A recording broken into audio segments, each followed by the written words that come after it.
Donc aujourd'hui, moi je suis venu vous parler d'une fédération qui est en train de se mettre en place, qui s'appelle The One Bioeconomy et qui vise à fédérer tous les acteurs de la région Grand Est dans le domaine de la bioéconomie au sens extrêmement large, avec pour objectif de développer des projets d'envergure à l'échelle nationale et internationale, mais aussi des formations innovantes à vocation là aussi internationale.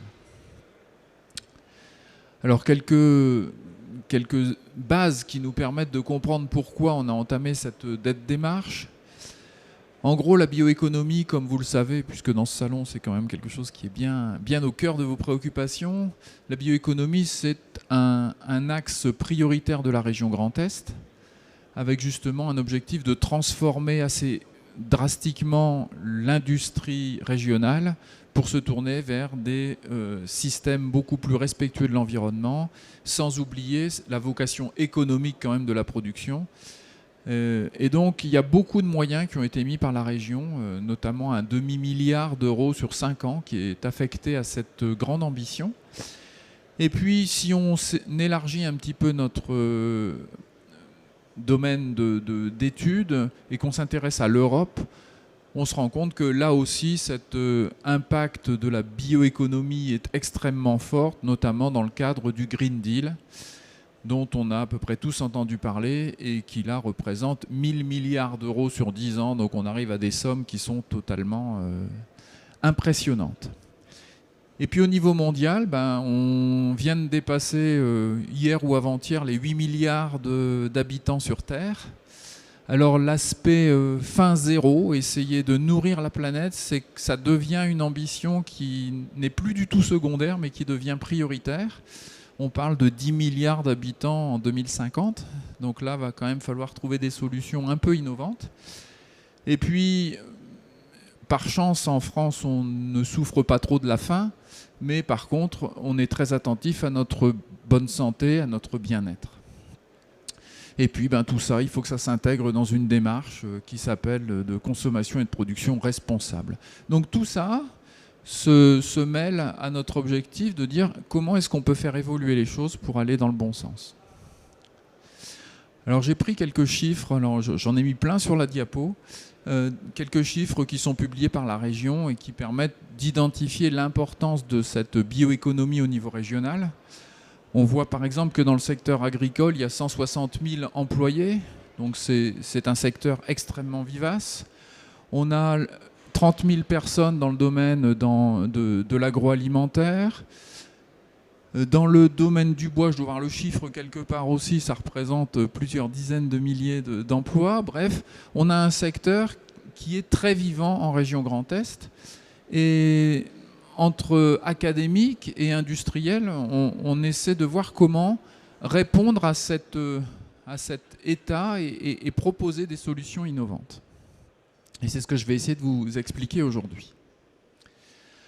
Alors on est parti d'abord entre universitaires en se disant mais si on essayait de se fédérer, de combiner nos compétences pour pouvoir répondre de façon globale à toute la chaîne de valeur de la production de ressources agricoles ou de forêts ou de production piscicole jusqu'à l'utilisation, la valorisation maximale de ces ressources.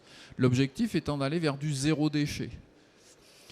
Et puis on a donc discuté entre toutes ces structures que vous voyez là, jusqu'à se dire on pourrait peut-être se mettre effectivement tous ensemble pour monter une académie qui a vocation à être extrêmement lisible au niveau international, de façon à drainer des compétences en région Grand Est, et puis aussi à retenir les compétences qui ont été formées en région Grand Est. On a beaucoup d'étudiants qui sont formés chez nous et qui ensuite vont travailler dans d'autres régions. On aimerait bien qu'ils restent pour développer l'activité dans la région Grand Est. Et donc tous ces partenaires-là travaillent ensemble actuellement justement pour essayer de voir ce qu'on peut faire pour répondre à cette ambition de mutation d'une production, on va dire classique, vers une production bioéconomique. Donc le mot-clé, le mot central, c'est la bioéconomie. Et en Grand Est, donc comme je vous l'ai dit, il y a un soutien très important de l'Europe et de la région dans cet axe-là. Alors on a commencé à travailler avec un certain nombre de partenaires socio-économiques, donc il y a beaucoup d'entreprises qui sont intéressées par cette démarche.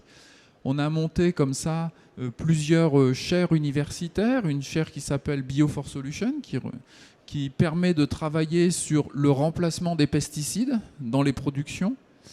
On a aussi une autre chaire qui s'appelle Biomolécules for Bioéconomie, et là qui vise à produire des molécules actives biosourcées plutôt que d'utiliser des ressources d'origine pétrolière. Et puis on a la chance de travailler dans un environnement avec un pôle de compétitivité qui s'appelle Bioeconomy for Change, qui réunit 450 industriels. Et puis aussi un institut Carnot qui est local et qui nous permet aussi d'avoir des partenariats étroits avec le secteur privé. Et donc on a pu comme ça monter un consortium qui associe public et privé pour avancer dans cette direction. Et donc on a aussi travaillé entre académiques pour répondre aussi à cette partie formation qui est aussi importante, parce que beaucoup de nouveaux métiers apparaissent. Qui dit nouveaux métiers dit nouvelle formation. Il faut répondre aussi à ce besoin de formation qui correspond à cette mutation bioéconomique. Alors on a donné un certain nombre d'axes prioritaires à cette fédération. La résilience, que ce soit dans le domaine agricole ou que ce soit dans le domaine forestier, essayer d'intégrer le changement climatique, les changements de méthode, les changements de pratiques, et donc travailler davantage en termes de coopération publique-privée, mais aussi entre partenaires de la région Grand Est. On a aussi mis l'accent sur les procédés. Il faut changer complètement notre approche, éliminer un maximum de solvants qui sont indésirables dans les process de formation, des produits et des matériaux. L'idée, c'est d'essayer d'aider à cette transformation douce sans casser l'économie. L'idée, c'est pas de dire du jour au lendemain, on va tout arrêter, on va tout remettre à zéro. C'est plutôt essayer progressivement de faire évoluer les choses. Ensuite, essayer de valoriser au maximum nos ressources. Aujourd'hui, il est dommage de voir tout ce gaspillage alimentaire, ce gaspillage de ressources qui est sous-valorisé, sous-employé. Et donc, il y a vraiment cette démarche de zéro déchet. Essayer, quand on produit quelque chose, essayer de le valoriser vraiment au maximum et de permettre le développement économique autour de ça. Ensuite, essayer d'intégrer cette notion de durabilité, ça veut dire avoir des formations, avoir des gens qui sont compétents, qui peuvent travailler dans ces secteurs avec les compétences nécessaires. Et puis enfin, tout ce qui est gestion de l'information, ça c'est quelque chose de très important aujourd'hui. Il y a beaucoup de travaux qui se font à travers le monde et c'est essentiel de pouvoir gérer toute cette information, et on fait appel là à l'intelligence artificielle justement pour gérer cette donnée bibliographique, cette donnée de communication qui sont absolument énormes. Alors qu'est-ce qu'on essaie de faire dans cette académie? C'est le montage de projets d'envergure. En fait, on ne travaille ensemble que sur des projets qui dépassent 1 million d'euros. En dehors de ça, on pense que les petites structures peuvent s'en charger. Par contre, dès qu'on a des projets qui vont 2, 3, 4, 5 millions d'euros, là on met toute la structure de l'académie au service soit des industriels, soit des académiques pour les accompagner dans cette démarche. On aide aussi les instances publiques. On est dans beaucoup de conseils, de comités pour justement aider à la réflexion et apporter aussi notre pierre à l'édifice, on va dire. Parce que c'est vraiment cet objectif-là. L'idée n'est pas de devenir des numéros 1 mondiaux de je sais pas quoi. L'objectif, c'est vraiment de développer la région. Évidemment, on travaille en partenariat socio-économique. Très souvent, les projets qu'on monte sont cofinancés par le secteur privé, soit tout ou partie, ou un domaine du projet est financé par le privé, l'autre financé par la recherche publique. On essaie de développer la communication avec le public, essayer de développer des actions collectives qui permettent justement de faire connaître cette approche de bioéconomie. Et puis différents aspects comme des animations régionales. Le développement de start-up. Dans les universités, on a la possibilité de faire créer un certain nombre de start-up. Là, dans le laboratoire dont je fais partie, dans les 5 dernières années, on a 5 start-up qui ont émergé, qui permettent aussi de créer de nouvelles activités. Et les partenaires de ce projet sont un peu dans cette dynamique. Alors au niveau international, on a un certain nombre d'ambitions, de positionnement, de reconnaissance. On voyait que dans le... Je vais pas détailler tout ça, mais je vous communiquerai si vous voulez les diapositives après. Mais dans le cadre de Horizon Europe, il y a énormément de comités de conseils, d'organisations, de stratégies qui ont été montées. On essaie de participer à ces conseils de façon à faire émerger des domaines d'intérêt régional dans ces priorités européennes et donc du coup de pouvoir ensuite faire financer ces priorités régionales par des fonds européens. Je ne vais pas en dire beaucoup plus. Il y a peut-être un petit mot sur Eureka Pro. C'est une fédération, alors je vous ai mis les universités ou les pays partenaires en haut. L'Université de Lorraine vient de rejoindre cette fédération universitaire. L'objectif étant justement de développer un maximum de projets collaboratifs à l'échelle européenne. Et ça, c'est une ressource assez importante pour justement mieux faire connaître la bioéconomie. Alors on va organiser un certain nombre de journées auxquelles le public sera évidemment convié. Alors certaines journées sont plutôt à vocation scientifique, d'autres plutôt à vocation grand public. L'idée, c'est aussi d'échanger sur des thèmes d'actualité, aider le public à mieux comprendre ce que c'est que la bioéconomie. Une étude assez récente a montré que dans le Grand Est, quand on parle de bioéconomie, les gens ne savent pas exactement de quoi il s'agit. Un deuxième exemple que je peux prendre, qui est dans le... Alors le premier projet là, a été de 3 millions d'euros, pour vous donner l'idée des budgets concernés. Ici, on a un projet qui est plus petit, qui est de l'ordre du million d'euros, sur le développement de biomatériaux à partir d'agro-ressources. Et donc là, on a un soutien de l'Institut Carnot-Issel, qui a été l'initiateur du projet, mais on a aussi des moyens qui vont venir de l'Europe, et puis aussi des partenariats industriels qui sont en train d'être mis en place, de façon à démarrer. Donc il va démarrer en janvier 2023, celui-là il est sur le point de se lancer, le consortium est formé, et donc on va pouvoir comme ça développer ces activités avec de la recherche fondamentale et aussi des développements très appliqués pour permettre à très court terme d'avoir des produits sur le marché. Alors les laboratoires qui sont associés sont présentés ici. Et vous voyez un certain nombre d'instituts techniques, qui sont d'ailleurs présents ici aujourd'hui, qui justement ont permis de passer du laboratoire à l'échelle pré-industrielle et donc d'intéresser très rapidement des industriels vers une exploitation de ces ressources.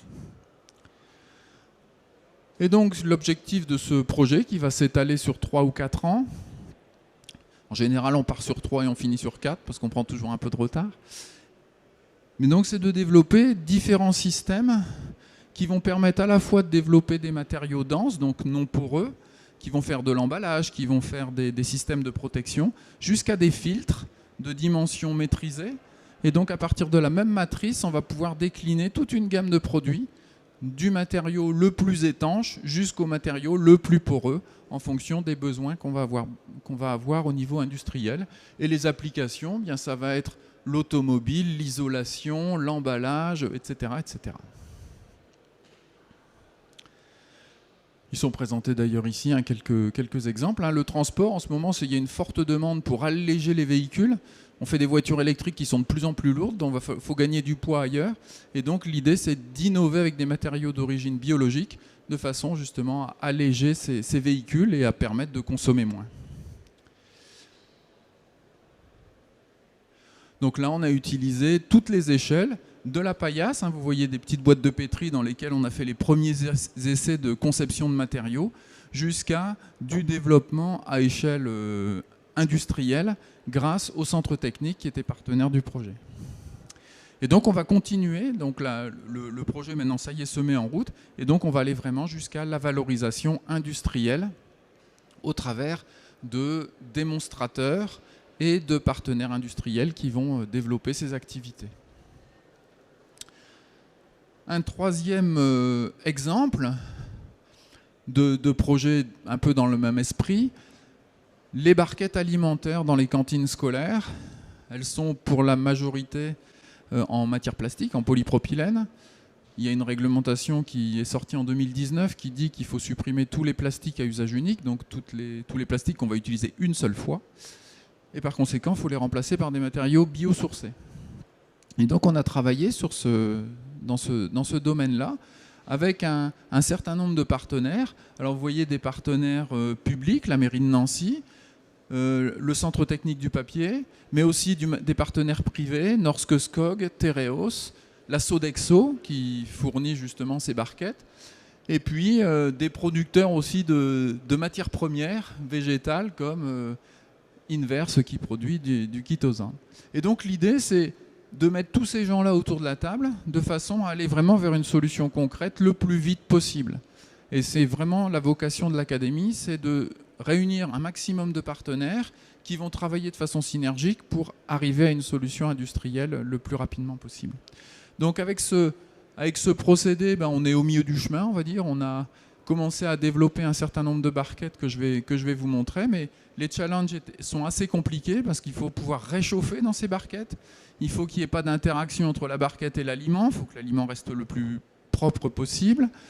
Et donc, on a avancé. On a fait la moitié du travail et on continue à travailler. Donc, on a conçu des nouveaux matériaux qui associent de la chitine, du chitosane, de la cellulose. Ça se rapproche du secteur forêt-bois. Et puis, on a développé petit à petit des prototypes de ces barquettes. Et puis, maintenant, elles sont prêtes à être utilisées. Mais maintenant, il faut qu'on travaille encore un petit peu plus sur la sécurité alimentaire, puisque c'est un critère essentiel. En plus, on s'adresse à des enfants, donc il faut encore être plus vigilant. Et donc, on continue maintenant sur ces aspects-là, sur le contact alimentaire et la réchauffe. Et le dernier point qu'on essaie de voir aussi, c'est qu'à la fin, ces barquettes, on voudrait bien qu'elles soient méthanisables, de façon à ne pas les mettre dans les poubelles et les incinérer, parce que là on fait juste du CO2, autant produire d'autres choses. Et donc on est sur ces deux aspects-là, sécurité alimentaire et méthanisation. Dernier exemple que je vais prendre aujourd'hui, le développement d'un projet là, très axé sur les biomolécules, donc ces petites molécules d'intérêt qui vont permettre de faire des cosmétiques, des parfums, des aliments, tout ce qui est aliments santé avec des antioxydants, des anti-inflammatoires, tout ce type de molécules. Donc là, c'est un projet qui est en construction. Hein, l'objectif, c'est 2024 là, et on est en train c'est pour ça que j'en parle aujourd'hui, de monter un consortium le plus important possible. On est déjà une quarantaine de partenaires. Pour justement pouvoir répondre à cette ambition régionale de développer de la science des biomolécules pour la bioéconomie. Donc là, c'est une diapo en anglais, mais qui est assez facile à suivre. Donc, on part de la ressource, des plantes, des micro-organismes. On va extraire les molécules d'intérêt, sans oublier de valoriser le reste. Hein, le zéro déchet est toujours d'actualité. Et puis on va, au travers de démarches étape par étape, jusqu'au marché. Et donc on a une vingtaine d'industriels qui sont rentrés dans ce projet déjà, justement avec eux l'objectif de mettre sur le marché ces molécules d'intérêt, mais aussi une vingtaine de laboratoires qui permettent de concevoir les nouveaux procédés, les nouvelles méthodes, avec notamment une forte apparition de l'intelligence artificielle qui permet d'aller plus vite et plus loin. Et donc l'objectif de ce projet, c'est de positionner nos centres de recherche et ce réseau autour de la bioéconomie comme leader européen. L'objectif n'est pas autre chose que ça, c'est d'être vraiment vu au niveau européen comme des partenaires incontournables et donc favoriser le développement de la bioéconomie à l'échelle européenne. On a beaucoup de plateformes. Hein. Chez nous, on est quand même assez fortement soutenu par la région. J'en profite pour remercier la région aujourd'hui. Justement, on a des équipements qui sont vraiment très compétitifs et qui nous permettent d'aller vite et bien vers des solutions technologiques intéressantes. On a aussi des compétences dans le domaine de l'intelligence artificielle au niveau régional qui sont particulièrement intéressantes et qui nous font gagner beaucoup de temps aujourd'hui parce qu'on ne peut plus gérer les projets comme on les gérait il y a 20 ans. Il y a beaucoup plus d'activités mondiales, des recherches qui sortent partout. Il ne faut pas réinventer la poudre, donc il faut vraiment être à l'affût de tout ce qui se passe. Et puis tout ça, ça va en lien avec la formation, puisque moi je suis universitaire, et donc on n'oublie évidemment pas le côté formation initiale, mais aussi la reconversion de personnes plus âgées qui doivent se reconvertir vers d'autres métiers. Voilà. Donc en conclusion, si vous voulez, l'objectif de la fédération One Bioeconomy, qui est en train de se mettre en place progressivement, c'est de travailler avec des industriels, de travailler avec des institutionnels, donc la région Grand Est comme premier partenaire, mais aussi évidemment l'Europe, et puis tous les partenaires européens qui tournent autour de ces activités.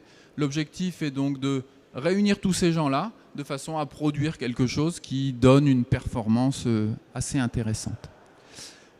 Voilà, je vous remercie, et puis si vous avez une ou deux questions, c'est avec plaisir.